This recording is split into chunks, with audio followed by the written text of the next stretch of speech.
Hola amigos, soy Darwin, pastor de MCC.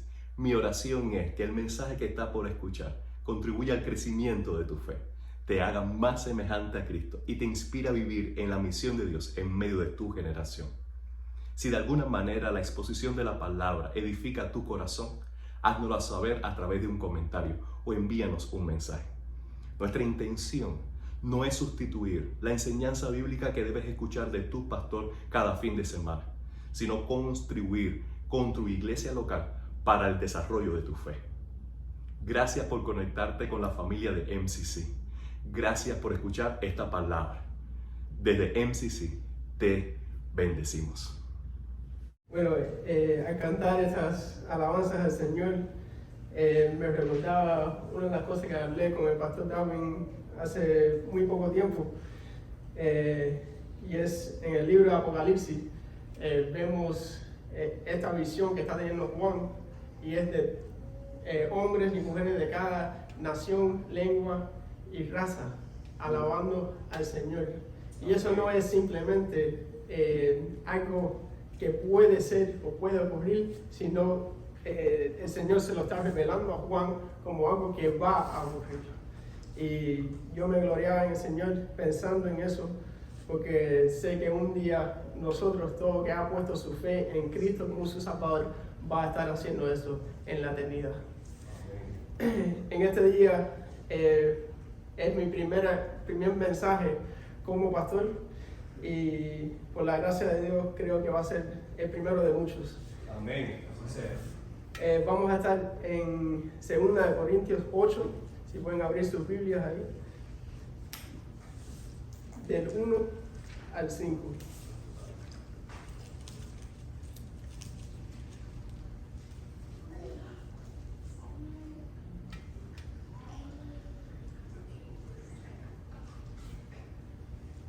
Dice así, 2 Corintios 8, versículo 1. Asimismo, hermanos, os hacemos saber la gracia de Dios que se ha dado a las iglesias de Macedonia, que en grande prueba de tribulación, la abundancia de su gozo y su profunda pobreza abundaron en riquezas de su generosidad. Pues doy testimonio de que con agrado han dado conforme a sus fuerzas, y aún más allá de sus fuerzas, pidiéndonos con mucho ruego que les concediésemos el privilegio de participar en este servicio para los santos. Y no como lo esperábamos, sino que asimismo se dieron primeramente al Señor y luego a nosotros por la voluntad de Dios. Oremos. Señor y Padre que estás en los cielos, Señor, te damos la gracia porque podemos venir a alabar tu nombre, Señor. Señor, te damos la gracia porque tu palabra nos santifica, cambia nuestros corazones, nuestras mentes, Señor. Y Señor, te pido que en este día no solo podemos oír tu palabra, Señor, sino lo podemos hacer en todo nuestro ser, Señor.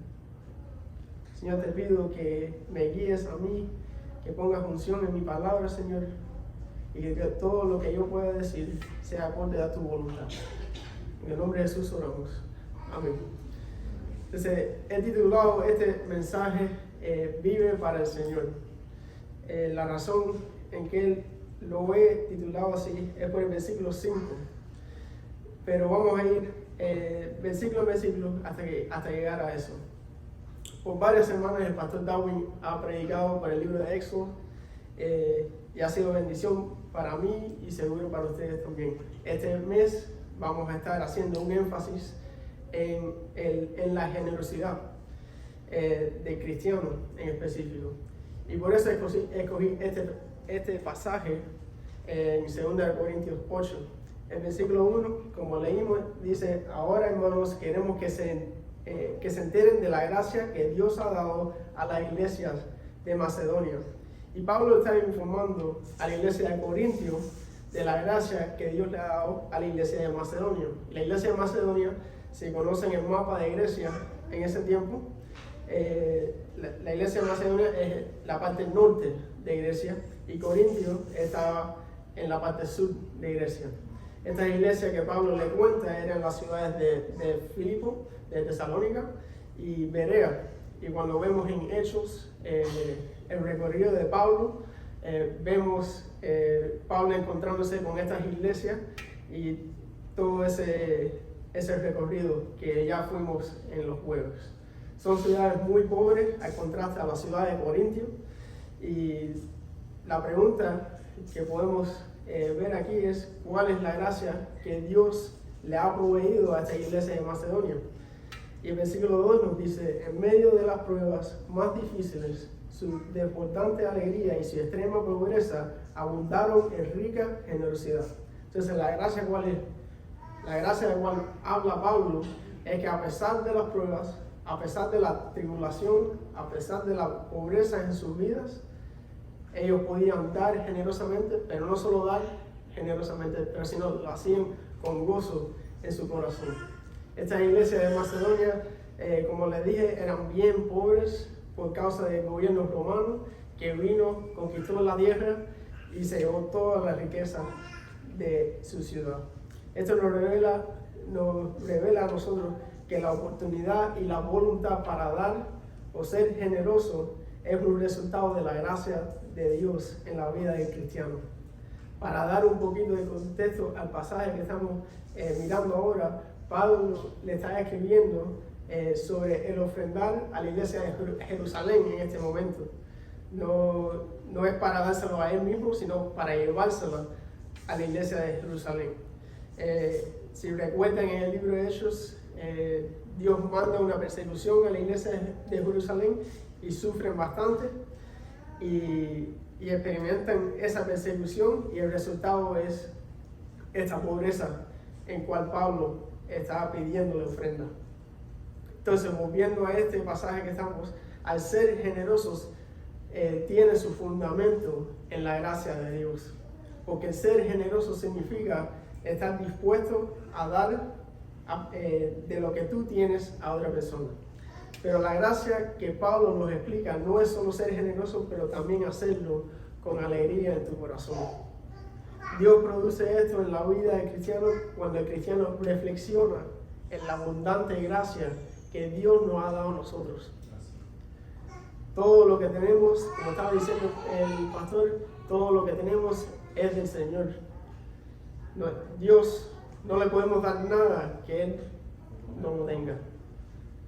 Él lo creó todo, y cuando entendemos que la vida no se trata de nosotros, sino se trata de Dios y el avance de su reino, así podemos ser generosos y tener gozo en el proceso.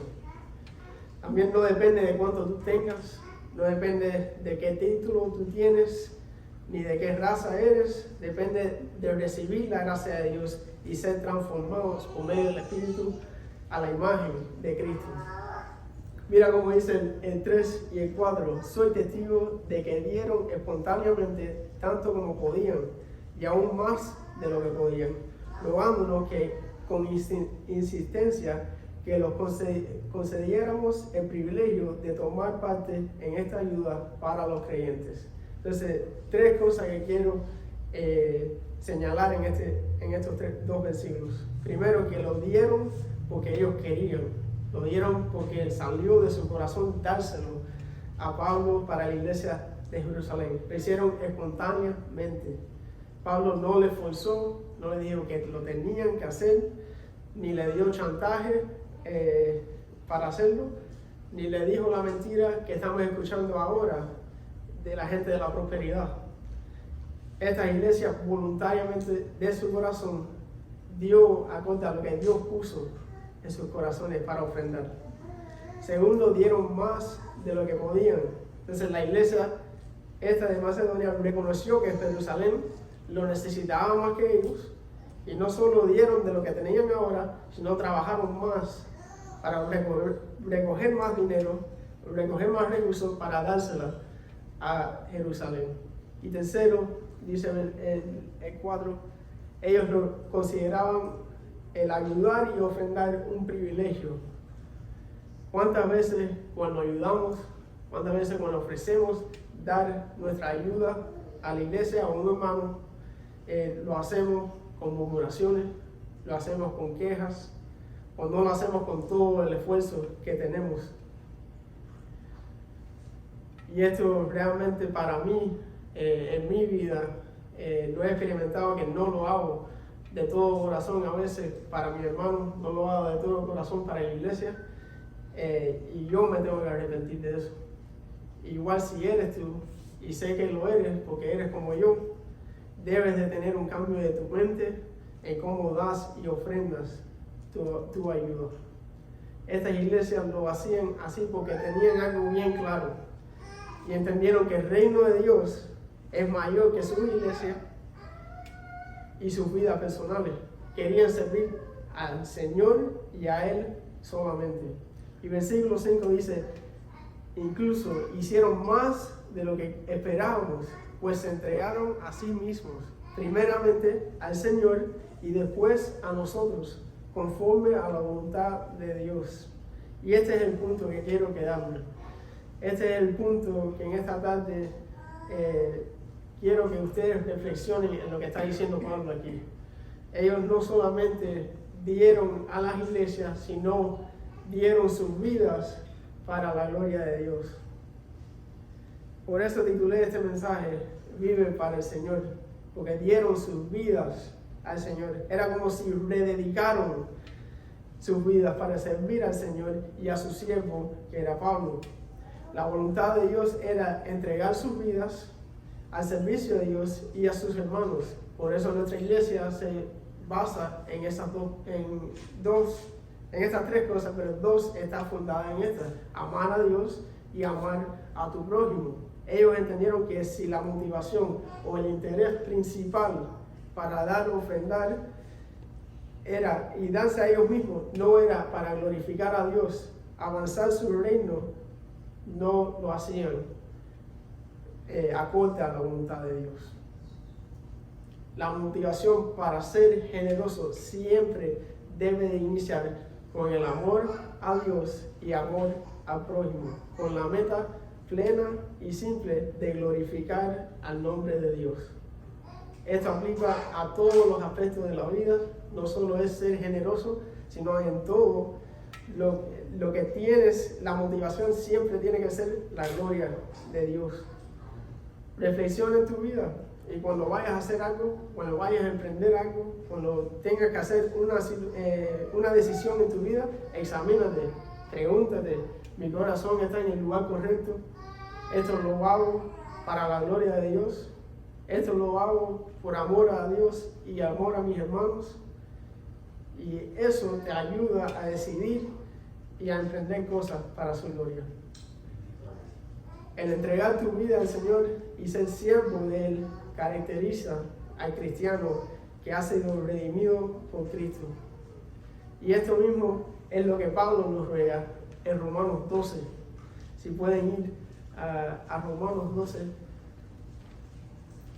que voy a estar en el versículo 1.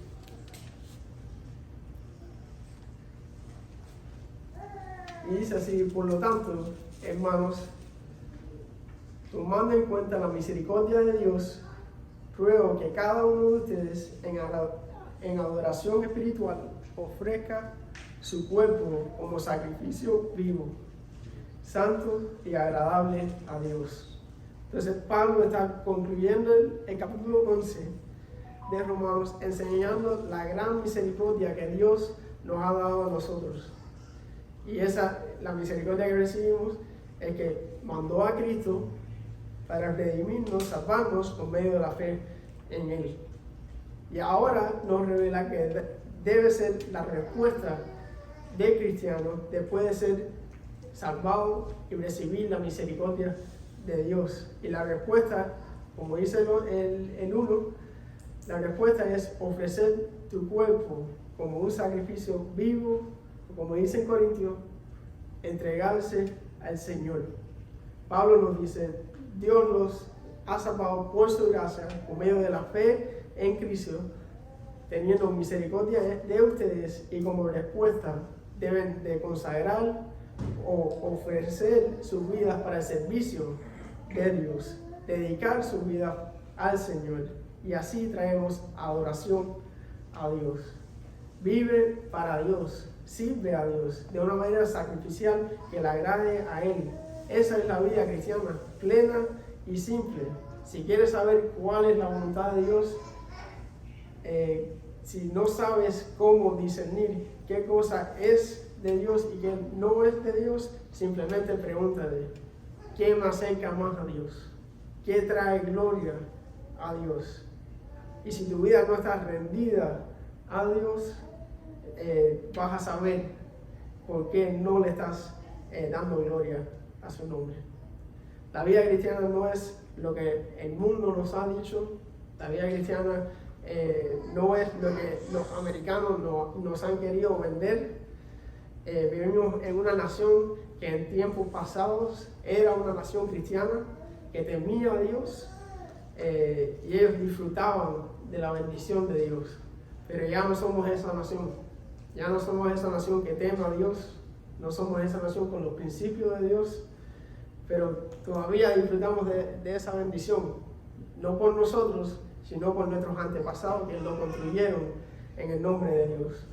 Y esta nación ha enseñado por varios años lo que reconocemos ahora como el sueño americano. Que lo que tú necesitas es el dinero.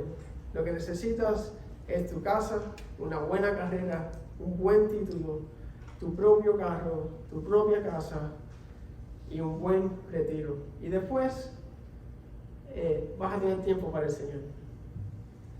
Y esa es la mentira más grande que puedes creer en este tiempo. Dice John Owens, que era un predicador en la década 17, dice, el mayor engaño de Satanás es hacer creer a la gente que tiene mucho tiempo antes de morir para considerar su bienestar eterno. Lo digo otra vez, el mayor engaño de Satanás es hacer creer a la gente que tiene mucho tiempo antes de morir para considerar su bienestar eterno. Es decir, Satanás lo que está haciendo y quiere hacer es distraer a las personas con cosas terrenales, con el dinero, con la casa, con los carros, con todo lo terrenal, para poder minimizar a Dios y la condición de su alma. Entonces, ¿cómo lo tiene el mundo? Al revés. Tú lo que necesitas es primero estar en paz con Dios. Primero necesitas a Cristo. Él es la única esperanza de este mundo, la única esperanza de tu alma, la única esperanza para tú llegar a tener paz con Dios y tener tu mayor problema resuelto. Está solamente y plenamente en Cristo. Y después de estar en paz con Dios, viene lo demás. Primero buscar el reino de Dios y las demás cosas serán añadidas. Después usas tu dinero, usas tu carrera, usas tu título, tu casa para cambiar esta cultura que vivimos y para avanzar el reino de Dios aquí y ahora. La razón por qué esta nación está donde está hoy, está tan perdida como está hoy, no es culpa del mundo, no es porque Satanás es tan bueno en lo que él hace, sí es bueno, pero la razón en donde está es culpa de la iglesia. Y porque la iglesia no ha cumplido su deber ante Dios. La iglesia lo que necesita y tiene la obligación de hacer es ser la voz profética para este mundo. Si aquí, donde estoy yo ahora, predicando, no digo lo que dice la Biblia, no digo la palabra de Dios, yo no estoy cumpliendo con mi deber ante Dios. Y simplemente por mucho tiempo, la iglesia no ha hablado con la autoridad de la palabra de Dios en contra de las maquinaciones del mundo, en contra de las maquinaciones de Satanás. No lo ha hecho.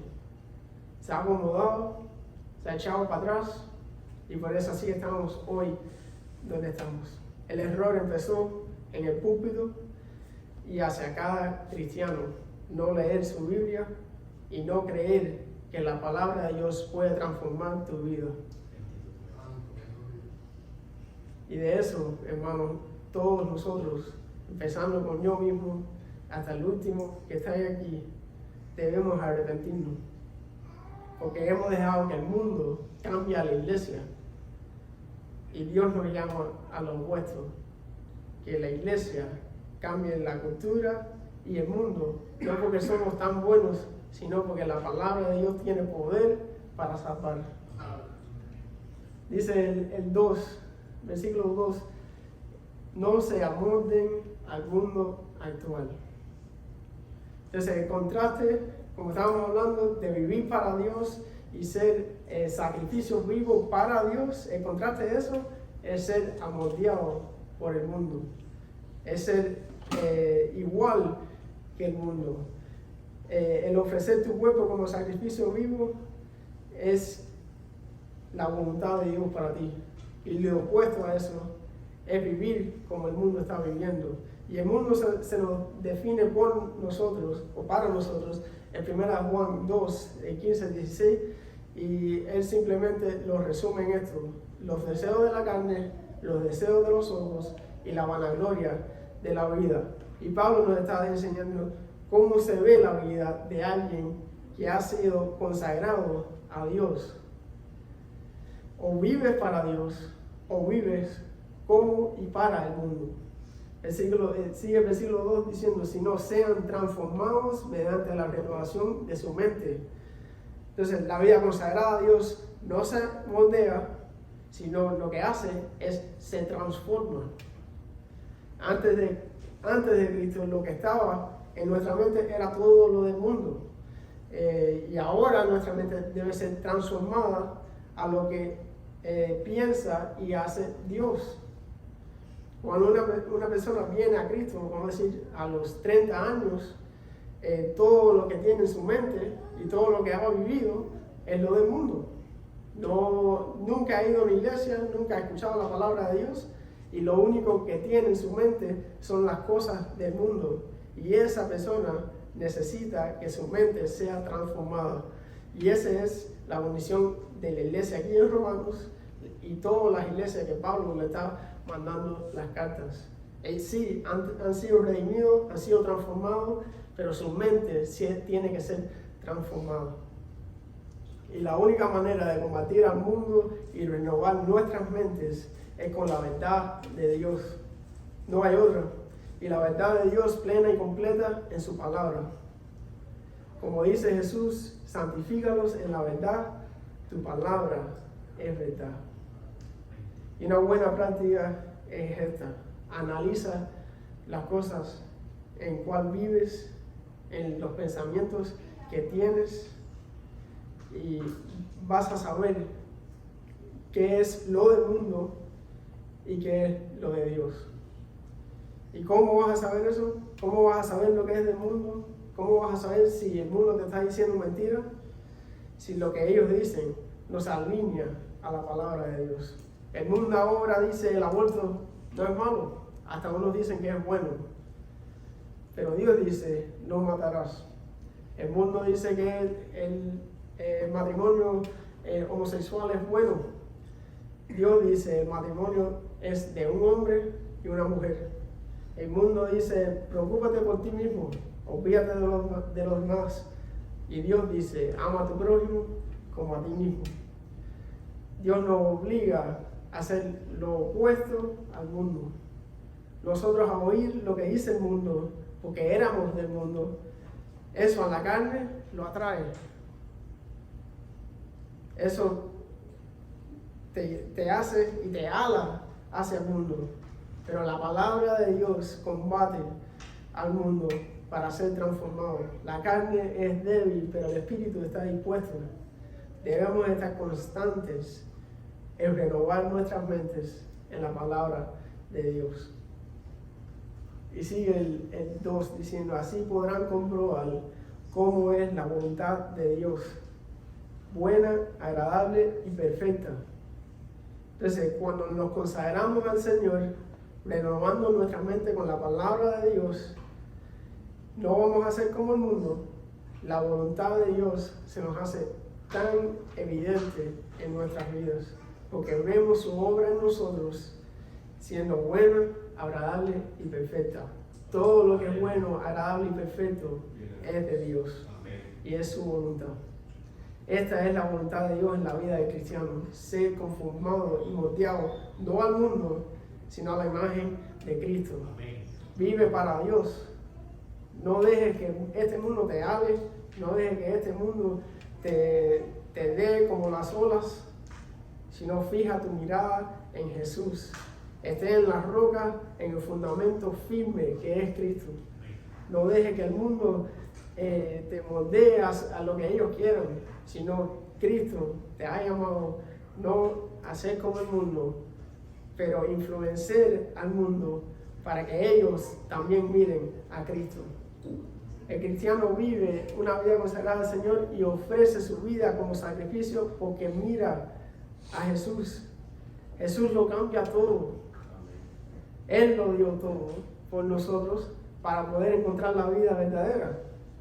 Y Jesús recibió mi condena, Él tomó mi lugar y nunca más tengo que preocuparme o buscar otra solución al mayor problema de mi vida, que es el pecado. Él pagó por mis pecados por completo. Él pensó en mí desde la eternidad. Y también, si tú has puesto tu fe en Cristo, te has arrepentido de tus pecados, tú jamás tienes que preocuparte más. Ten paz, porque seguro estás en las manos de Cristo. Cuando mires quién es Jesús y lo que Él ha hecho, lo mínimo que puedes hacer es consagrar tu vida para el Señor. Vivir para Él con la meta de darle gloria y avanzar su reino aquí en la tierra. Y sé, lo entiendo, es duro. Pero algo que Dios nos ha mandado no es algo que no se puede hacer, sino es algo que va a ocurrir. Cuando Jesús manda a sus discípulos al mundo, son 12. No sé si alguna vez lo ha pensado, 12 humanos cambiar el mundo. El poder que tiene la palabra de Dios no lo podemos imaginar. Y esos 12 discípulos entendieron, este es el Cristo que murió y resucitó. Si Él nos manda, lo vamos a hacer. Y así debemos vivir nosotros. Por eso el cristiano, cuando necesita ser generoso, como eran los cristianos de Macedonia, lo puede hacer con gozo en su corazón. No necesita estar quejándose, no necesita estar murmurando, porque recuerda a quién es Cristo y todo lo que Él dio por nosotros. El cristiano consagrado no solo da sus recursos, su tiempo, dinero, pero también el cristiano da su vida rendida al Señor, y eso trae mayor gozo para ti y satisfacción de tu alma. Amén. Dice un himno antiguo, dice así: el mundo entero no será dádiva digna de ofrecerte. Amor tan grande y sin igual, en cambio exige todo mi ser. Vive para Dios. Él y solo Él es digno de vivir consagrados para su gloria. Y quisiera que tengan ustedes una oración personal ahora, que se examinen sus vidas y pregúntate esto: ¿estás realmente viviendo una vida consagrada al Señor? ¿Estás siendo moldeado por el mundo?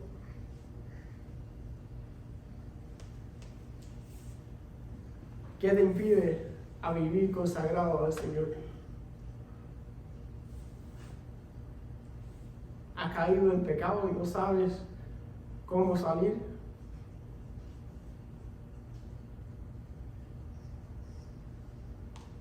Creo que si eres tú, no lo dejes para mañana. Arrepiéntete hoy. Confiésalo ante Dios hoy. Déjalo atrás hoy.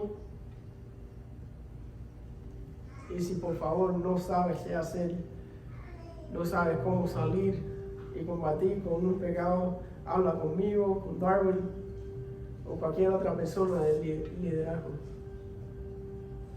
Vive para el Señor hoy.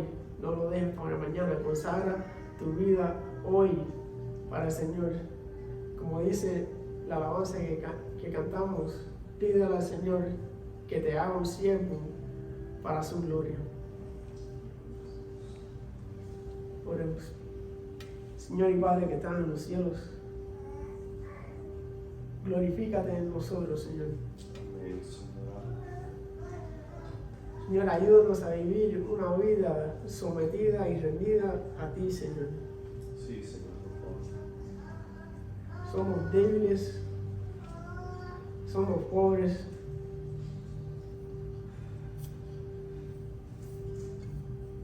No somos nada ante ti, Señor. Y Señor, te pido que ayudes a cada uno de mis hermanos. Ayúdame a mí, Señor, a tener mi mirada fija en ti, Señor. Sabiendo que por nuestras propias fuerzas no podemos hacer nada, Señor. Y tenemos que depender plenamente en ti. Señor, haznos siervos para tu gloria, Señor. Glorifícate en nosotros. Y cuando nos miren, Señor, el mundo no mire a otra persona que es igual a ellos, sino mire a Cristo en nosotros, Señor.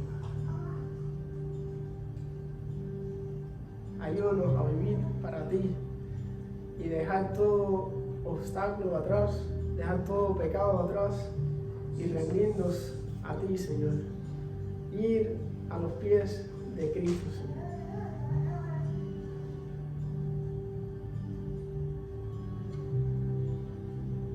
Señor, libera a mis hermanos de cualquier pecado que ellos estén, Señor. Señor, santifícalos, límpialos, Señor, para que ellos puedan ver tu gloria en sus vidas, Señor.